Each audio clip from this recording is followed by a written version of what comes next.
feel that. I'm sure lots of action and pucker, probably a few haystacks and things like that.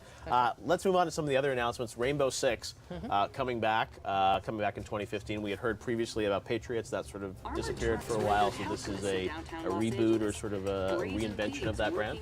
Sure, it's a complete reboot because we wanted to restart with online in mind first. And 60 frames per second. Right. You know, those were the two elements that made us say, okay, let's restart with what can be a game that will astonish people and will give them a lot of fun and a lot of, I would say, nerves. Yeah. So I can see it, a little scary. So dramatic really moments fast. In the engine too, which is really nice to see that you're doing that, and with a focus on multiplayer. It looks great. I want also to ask you. I saw a story when I was coming in here today about Wii U because you talked about how you have a bunch of Wii U games you're holding back. I think Watch Dogs, which is a great game by the way. Congratulations. That is finally going to come out later this year. Are you guys still? I mean, it sounds like you're almost saying we're going to hold off on Wii U right now, right? What we have this year, we have 2 games. Yeah. We have.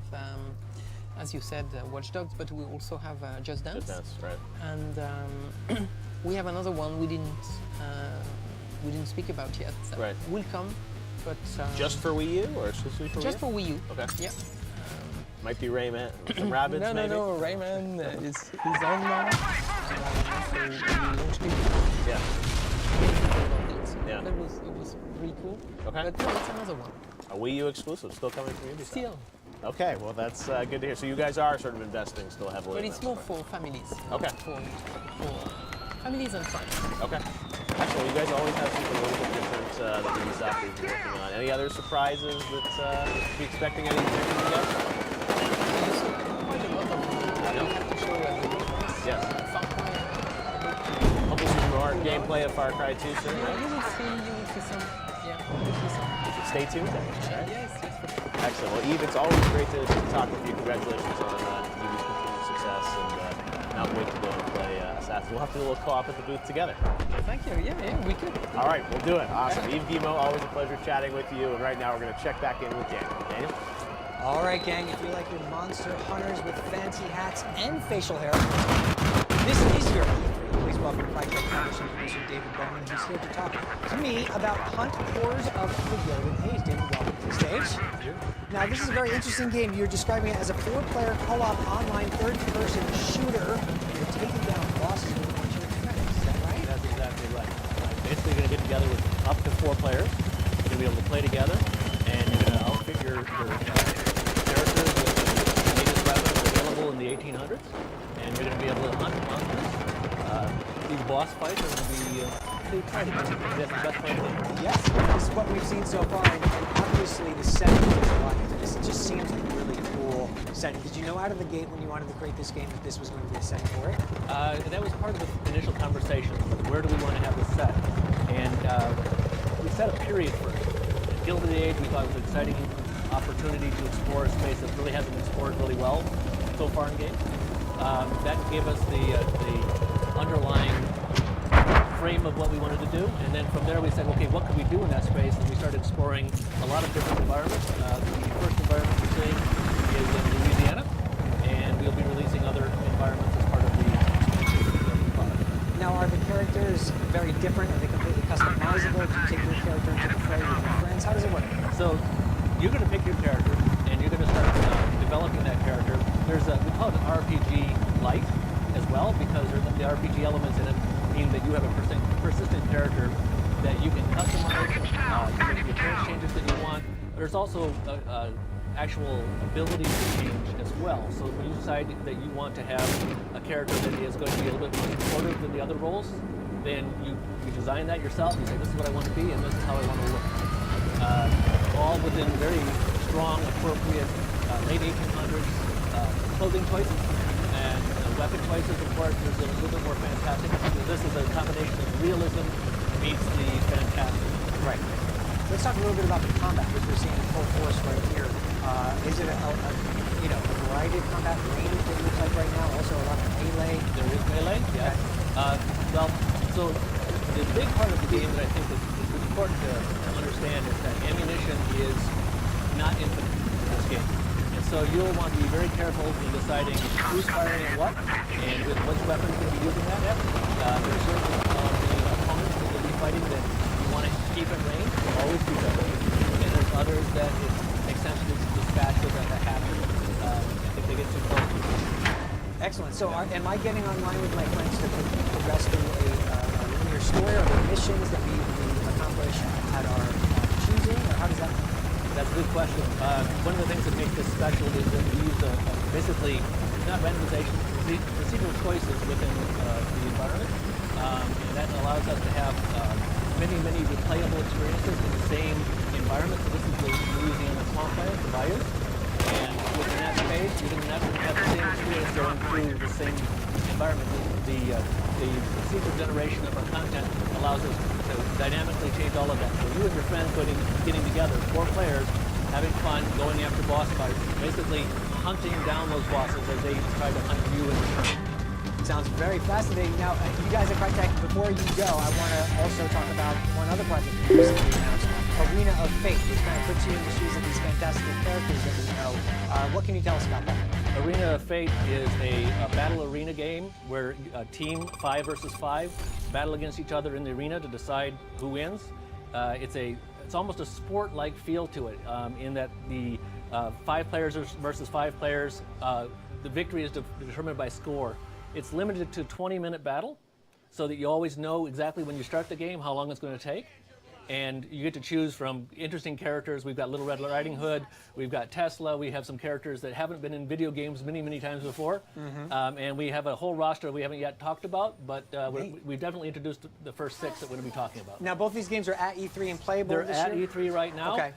Arena of Fate is playable on the show floor. Okay. And Hunt is being shown, the gameplay footage is being shown and demonstrated. And that's what I have for you today. Awesome. Well, it sounds great. Best of luck on both of those projects, and thanks for stopping by to tell us all about them. I appreciate it. Appreciate it, Dave. All right, Jeff, let's check back in with you. Awesome. Well, thank you very much, Daniel. Very cool to see Crytek here. And now we got another game that we're going to talk about, which you've probably seen throughout the day, but we got some new great stuff to talk about. Joining us to show off some newly announced features of Tom Clancy's The Division is the game's director, Ryan Bernard. Ryan, great to have you with us. We just had Eve here. We've seen a lot of Division today. You are on stage showing it off. Now, this is a game, people saw last year at E3, got incredibly excited. I remember we had it on the Video Game Awards in December. Cool look at the technology of this game. Amazing. First thing I want to ask you about is when is this game coming? Because I know the past few months there's been lots of things like maybe we're going to hit 2015 with this thing. I mean, is it? Sure, E3. So right. 2015 is when we're coming. Next year is your hour. We're looking at some of the footage here. Now, we obviously saw the game last year and got incredibly excited about it. This year, what was important for you guys to show that was different about the Division? Well, I mean, what we really wanted to get across is to reinforce to obviously being on Microsoft stage, being partnered with them. We have a larger audience, so we need to reinforce the message of the game. It's open world, it's New Crisis, it's New York, it's RPG, and we really want to get that back across to a larger audience. And then, of course, they're back. And then also for our fans and the people that are into the game and really following it, we wanted to give them something new. And the first new thing that we're seeing coming up right here is a new tech tool for our agents that we're talking about this year. It's called Techno. And what it basically is collecting a scene of women closing in time based on CCD footage, some cell phone conversations, any type of digital information in an area, and then it can reconstruct a three-dimensional kind of crime scene, if you will. And you can get bits about the story, you can discover things about the factions or the enemies in the area. It's something unique for our division. Now, as you are stunning. The briefing you talked about, there was some exclusive content. What can you tell us about what that's going to be? Well, the details of the exclusive content is going to be to come. We're still in development, but we will definitely do stuff for the Xbox. Special little surprises for Xbox fans. And I mean, when you go outside, obviously the fidelity of this world is absolutely incredible. Is this what you're going to do as well? The booth actually has three things. We'll have this demo, which will be kind of talked through by developers and through the different elements. We have the CGI, which we showed at the review conference just now. And then we have a totally different playthrough from this to definitely come check out the booth. The time of day is pretty incredible. Yes. Yes. One of the things that I think everyone knows about how is that actually? How is that? Conceptually, you see it like that's amazing. How does that change? No, I mean it's only actually gotten more integral for the game.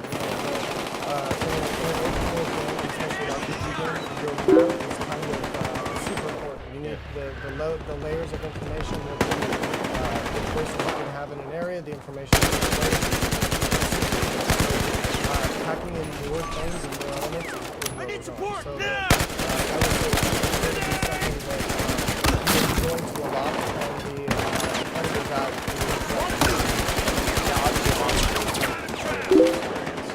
the idea of being a part of it with your friends. Are you guys, you're showing multiple people obviously playing together? Yeah, we have in the backstage, it's a group of three with also our companion drone, which you see here in the main stage that comes in, which is also a big part of the game. You know, having real-time simultaneous gameplay with the tablet across devices is something that I think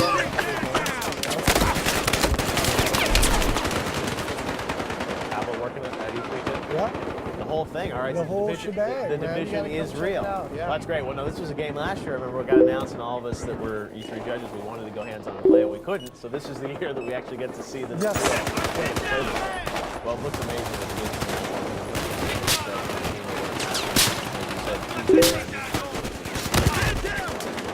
As well. And tell us a bit about one of the things I remember at the BGA is you guys had amazing sort of weather and atmospheric effects and whatnot. Yes. So is this game, are we only going to see winter, or are we going to see other seasons as well? Well, I mean, for the game, the premise of the game on when it's place. Yeah. So for this game, yes, it will be and weather is important. We're using gas!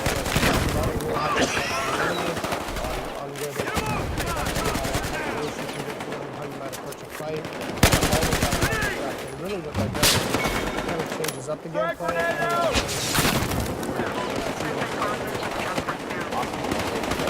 More of the division of sport playing. Great job on stage there.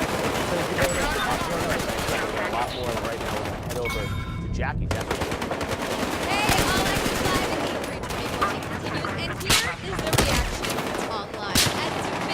At FNEX, got an hour before Sony's conference, time for a Supra Ultra Dead Rising 3 arcade remix, Hyper Editions EX plus Alpha. Gasps for air. At Blizzard Woofy, another majestic day for at Daniel Kaiser and hashtag Heyman, hashtag E3, hashtag Spike E3, and I would also add my own hashtag. At Visual Advocate says Jack Tretton and Phil Spencer should do a buddy cop movie. Definitely watch that. They have great competitive chemistry. I'd watch anything they did. Hashtag Spike E3. All right, we're gonna send it back to Jeff. All right, thanks, Jackie. Well, Dark Souls 2 is as frustratingly tough as it is rewarding, and now there's new DLC.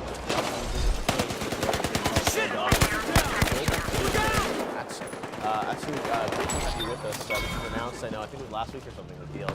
If you haven't made it yet, tell us DLC. There are going to be multiple sort of packs or drops, right? Yes. Basically, last week,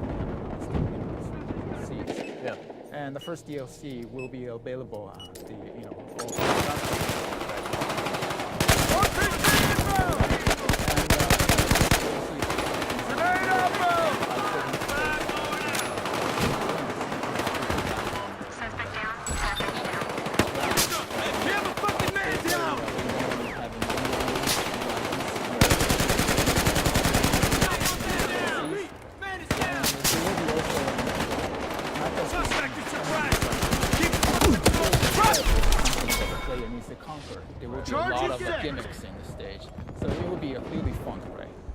Now, people are probably wondering about the difficulty of the DLC compared to the main game. Tell us, is this even more brutal? Yes, definitely. It will be more difficult than the game. In addition to the main loop, there will be a challenging loop. The challenging loop is much more difficult than the main loop of the DLCs. Even for the challenging route, player can play alone, but we are expecting that the player actually summon other players in the challenge route to encounter the challenging route by a pool. Yeah. Wow, what's interesting? This will be the first patch will come in July. Tell us what is going to happen. After that, we want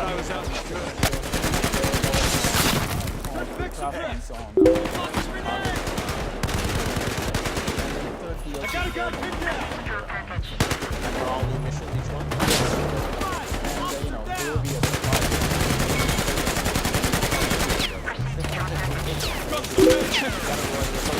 Lots of talk Give me here! Shut up!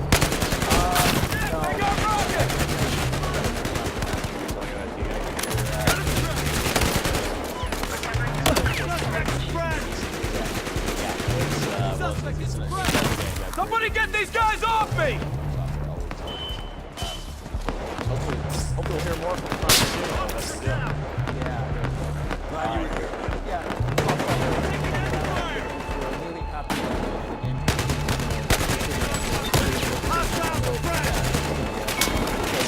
we're hoping that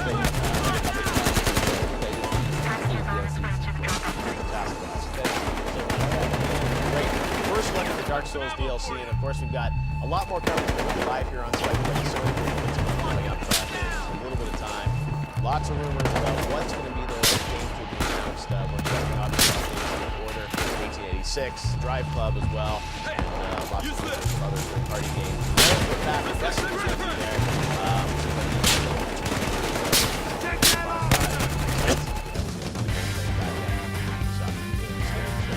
Something. We'll have to wait and see, but it's all coming up, and we'll have it live, uninterrupted for you here as part of our stream worldwide. So.